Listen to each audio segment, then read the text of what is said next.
वक्त हुआ हमारे आज के एडिटोरियल का, और आज के एडिटोरियल हम मौलाना फजल रहमान साहब के उस बयान पर, उस बात पर जो कल उन्होंने मीडिया से बात करते हुए कही। उन्होंने बहुत अहम इश्यूज़ को फ्लैग किया है और उन्होंने तमाम जो अरबाब इख्तियार हैं उनकी तवज्जो उस तरफ दिलाने की उनकी कोशिश की है कि जो इस वक्त खैबर पख्तूनख्वा और बलूचिस्तान में जो सिचुएशन चल रही है, ख़ास तौर पे बलूचिस्तान के हवाले से और केपी दोनों के हवाले से मौलाना फजल रहमान साहब की पार्टी बहुत रेलेवेंट इस तरीके से कि अगर वहाँ पे 3 क़ुव्वतें हैं बलूचिस्तान में, ख़ास तौर पे एक पख्तून है, एक बलोच हैं, तो एक मजहबी तबका जिसके सबसे बड़े लीडर मौलाना फजल रहमान है, और इन वहाँ पे 3 तरफा जो पावर स्ट्रगल है उसमें मौलाना का किरदार बहुत अहम है। इसी तरह खैबर पख्तूनख्वा में भी और फाटा में भी उनकी बहुत फॉलोइंग है।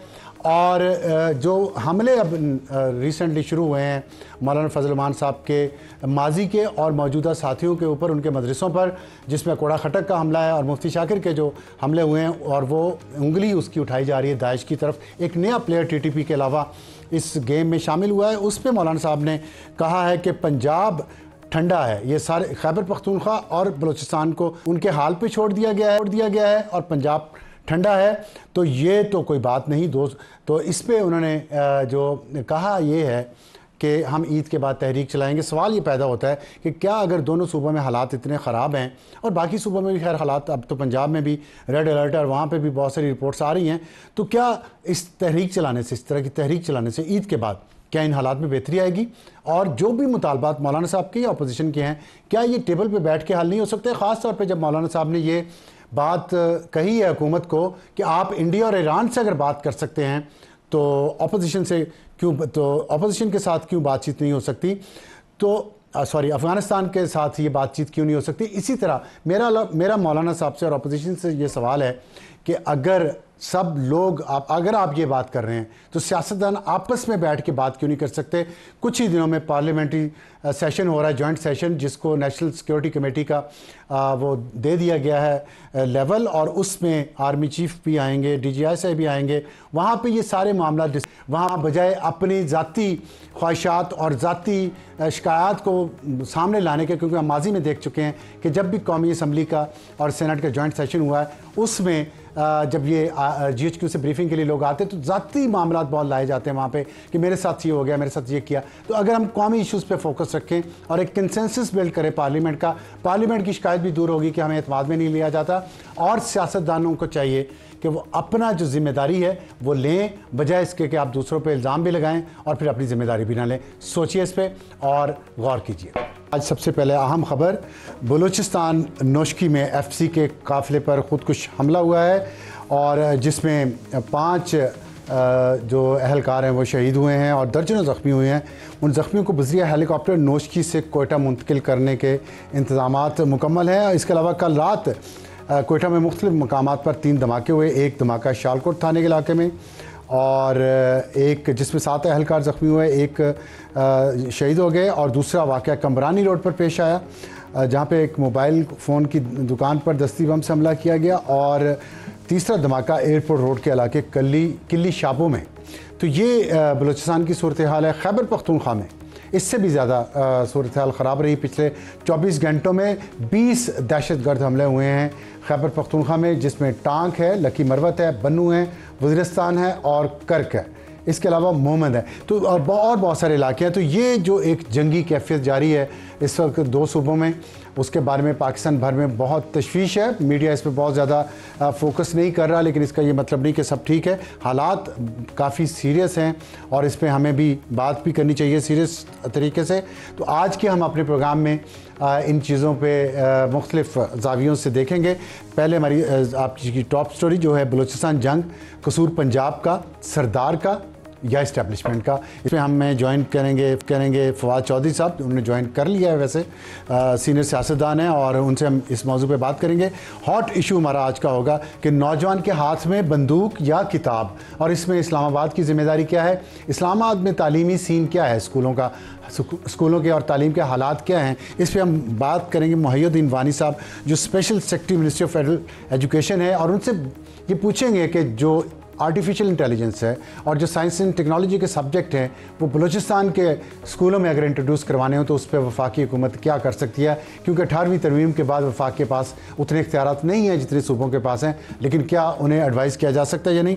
और हमारा आज का एडिटोरियल होगा कि रियासत ख़तरे में और पंजाब ठंडा, ये बात की है मौलाना फजल रहमान साहब ने, और इस पर उन्होंने कहा है कि ईद के बाद हम तहरीक चलाएंगे। देखना यह है कि तहरीक से रियासत जो ख़तरे में वो कैसे निकलेगी, ये हम आप आज के एडिटोरियल में। अच्छा, आपने सरदार अख्तर मैंगल के एक ट्वीट पे आपने भी तबसरा किया है, आपने कहा है कि ये सरदारों का कसूर है जो बलूचिस्तान में हालात ठीक नहीं हो रहे। तो फिर बात वही है, सरदार किसी न किसी सियासी जमात का है ना, ठीक है, सरदार किसी न किसी सियासी जमात का कंधा तो लेते हैं ना। तो उसमें एक नॉन सरदार जब आया था डॉक्टर मालिक, तो फिर क्यों नहीं वैसे आप ही कह रहे हैं हालात बड़े बेहतर हो गए थे, कोई बेहतर नहीं हुए थे। चले ऐसे तो नहीं थे, देखिए ऐसे तो नहीं थे। देखें बात जो डेटा क्या बता रहा है कि तुर्बत में 85% कम हो गई थी इंतहा पसंदी। ठीक है, बात यह है अब आज जो हालात हैं, लेकिन वो बीएपी कहाँ पे इलेक्शन कभी भी इतना नहीं जीती कि आप कहें कि वो बलूचिस्तान पूरे की नुमाइंदगी करती है। ऐसे करके जो कितने साल वज़ीर आला रहे हैं, सनाउल्लाह ज़हीर 2.5 साल रहे हैं, ठीक है, तो उन्होंने वो अब किधर हैं, उनकी क्या ग्राउंड पे स्टैंडिंग क्या है? इसके ऊपर तो आपका और मेरा कंसेंसस है ना कि ये नहीं होना चाहिए, और हमें चाहिए कि जेन्युइन जो लीडरशिप है बलूचिस्तान की और पाकिस्तान की उसको मौका दिया जाए। ये तो मेरा और आपका कंसेंसस है, इस पर तो दो राय नहीं है। लेकिन इसके साथ साथ मेरी अर्ज़ ये है कि आप देखें बलूचिस्तान को जिस तरीके से ज़बरदस्ती एक सूबा बनाया गया है, उसके अंदर पख्तून जो बेल्ट है वो हिस्टोरिकली अलहदा रही है बलोच बेल्ट से, और बलोच बेल्ट में कोयटा की जो बेल्ट है और गवादर की जो बेल्ट है उसका आपस में हिस्टोरिकल कोई कनेक्शन ही नहीं है। आपको पहले थोड़ी हिस्ट्री देख के पढ़ के इस इलाके की, उसके मुताबिक आपको एडमिनिस्ट्रेटिव यूनिट्स नए क्रिएट करने हैं, आप वो करें, और उसके बाद डॉक्टर मालिक को भी उनका शेयर मिल जाएगा, कोयटा वालों को भी मिल जाएगा और गवादर वालों को भी राइट मिल जाएगा। सबसे इंपॉर्टेंट तो फंडामेंटल रिफॉर्म्स है ना जो आपने लेके आने हैं, वो कोई कर नहीं रहे। बस बाकी ये है कि वहाँ पे ज़ाहिर हर काम फिर एस्टैब्लिशमेंट पे इल्ज़ाम लगाना भी आसान हो जाता है कि हर काम वही कर रहे हैं। आप भी ये कह रहे हैं ना कि एस्टैब्लिशमेंट के पास ताकत है, वही मैं कह रहा हूँ ना। तो उनको चाहिए ये हमें पाकिस्तान में सियासतदानों को एस्टैब्लिशमेंट को मिल के जो फंडामेंटल रिफॉर्म्स करने हैं उसकी तरफ आए, अदरवाइज एस्टैब्लिशमेंट को ब्लेम हो जाती है हर काम में। वो ठीक है, लेकिन मेरा सवाल ये है कि सियासतदान अपनी जिम्मेदारी भी तो लेना, अपने अंदर कैपेसिटी भी तो इतनी पैदा करें कि उनको जो ओहदा दिया जाए वो उससे ओहदा बरा हो सके। अब चीफ मिनिस्टर कद्दूस बज़ंजो, आप खुद सोचें जो भी उनके हालात हैं। सर कोई भी नहीं है वो ठीक है, मरियम नवाज की कैपेसिटी है, बज़ंजो जितनी है, कितना मरियम नवाज ने देखिए ये तो ये कंपैरिजन मेरा ख्याल है कि कोई बनता नहीं है। क्यों नहीं बनता? आप कह सकते हैं आपका ज़्यादा सियासी मुखालफत है, लेकिन कद्दूस बज़ंजो के जो हालात थे और जो सूबे का हाल कर दिया उन्होंने, पंजाब में तो ऐसा हाल नहीं है। कोई कद्दूस बज़ंजो बेचारा जैसे बैठा साइड पे बैठा दही खा रहा था, उसने क्या हाल करना था। तो वज़ीर आला इस सूबे का ऐसा नहीं होना चाहिए उस साइड पे बैठा दही खाए। सियासतदान दोबारा मैं आपको रिमाइंड कराना चाहता हूँ कि इस पे मेरा और आपका कंसेंसस है, इस पे बहस ही नहीं है। अच्छा ठीक, हमें इस पे जेन्युइन पॉलिटिकल लीडरशिप को लाना ही चाहिए।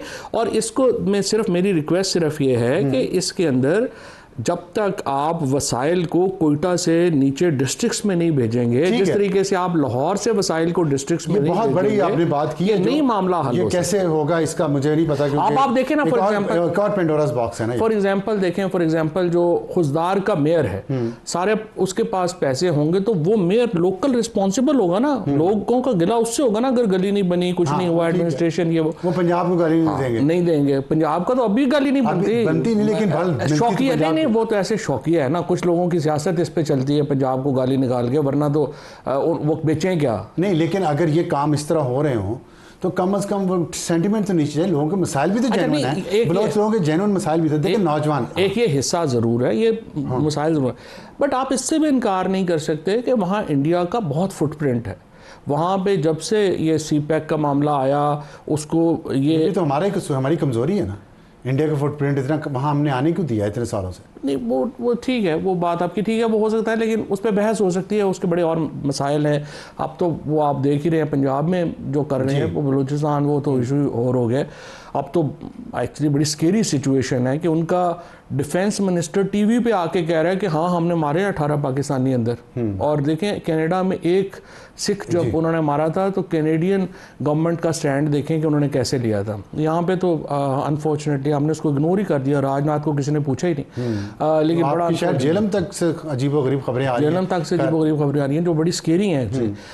लेकिन दूसरी तरफ जो यहाँ पे भी जो मुझे एक बड़े सीनियर आर्मी ऑफिशियल थे उन्होंने कहा कि देखिए हमने यहाँ पे ये भी गलती की कि हमने बलूचिस्तान के अंदर हमें मल्टी नेशनल इंटरेस्ट क्रिएट करना चाहिए instead of single government interest, क्योंकि उस तरह उससे फिर जो लोकल लड़ाई है ये एक इंटरनेशनल लड़ाई में बदल जाती है। तो हमें अब मुझे नहीं पता ये कितनी सही बात है कि मल्टी गवर्नमेंट इंटरेस्ट क्रिएट करना वहाँ बेहतर है या नहीं है, लेकिन आप देखते हैं अभी यहाँ पे माइंस कॉन्फ्रेंस हो रही है अप्रैल में। मल्टी गवर्नमेंट से मुराद है कि दूसरी और हुकूमतों के इंटरेस्ट के मसलन अभी यहाँ पे अप्रैल में दूसरे मसलन अभी आ रहे हैं ना, जैसे हमने बड़ी कोशिश की कि सऊदी अरब जो है वहां पे रिफाइनरी लगा चीन के लिए फिर कोशिश की तो उसका तो उल्टा नतीजा निकला ना, वो तो टारगेट बन गए हैं उनके दहशतगर्दों के। एग्जैक्टली। फिर सऊदी आ जाएंगे खुदा न खास्ता, वो भी टारगेट होंगे। यूएई वाले वो कह रहे हैं कि जब मल्टी नेशनल्स आ जाएंगे ना फिर यहाँ पे एक दूसरे को टारगेट करना कम हो जाएगा। आप समझते हैं इसमें यूएई का आना बहुत इंपॉर्टेंट है क्योंकि वहाँ बलोच रहनुमा बहुत रहते हैं, और लंदन देखिए ना अभी जो वहाँ पे कोशिश हमने की थी कि सऊदी अरेबिया वहाँ पे रिफाइनरी लगाए, वो बात जो है वो आगे नहीं बढ़ी किसी वजह से। अब वहाँ पे ये मेरा ख्याल है अगले महीने में एक माइनिंग कॉन्फ्रेंस होने जा रही है इंटरनेशनल, जिसमें ये कोशिश कर रहे हैं कि दूसरे मुल्कों की जो माइनिंग इंटरेस्ट हैं कंपनीज हैं वो आएँ, वो बलूचिस्तान में जो है वो काम करें, जो अच्छी बात है मेरे ख्याल में। लेकिन अल्टीमेटली हमें एक तो अपना जो घर है उसको ठीक करना पड़ेगा, सियासी टेम्परेचर को नीचे लाना पड़ेगा, और सियासी टेम्परेचर नीचे आने के लिए एस्टैब्लिशमेंट को और सियासतदानों को कुछ पॉइंट्स के ऊपर इकट्ठे काम करने की ज़रूरत है। अगर आप इकट्ठे काम नहीं करेंगे, बड़े इश्यूज़ के ऊपर काम नहीं करेंगे, तो फिर ऐसे ही कमज़ोरी नज़र आएगी जैसे हमारी कमज़ोरी है। और इसी तरह से जो खैबर पख्तूनख्वा का मामला है उसको भी दोबारा असेस करने की ज़रूरत है। मेरे ख्याल में हम जो उसको एक बिल्कुल एक मजहबी समझ रहे हैं वो नहीं है, it's a complex tribal issue coupled with sectarian issue. बहुत शुक्रिया फवाद चौधरी साहब हमसे बात करने का।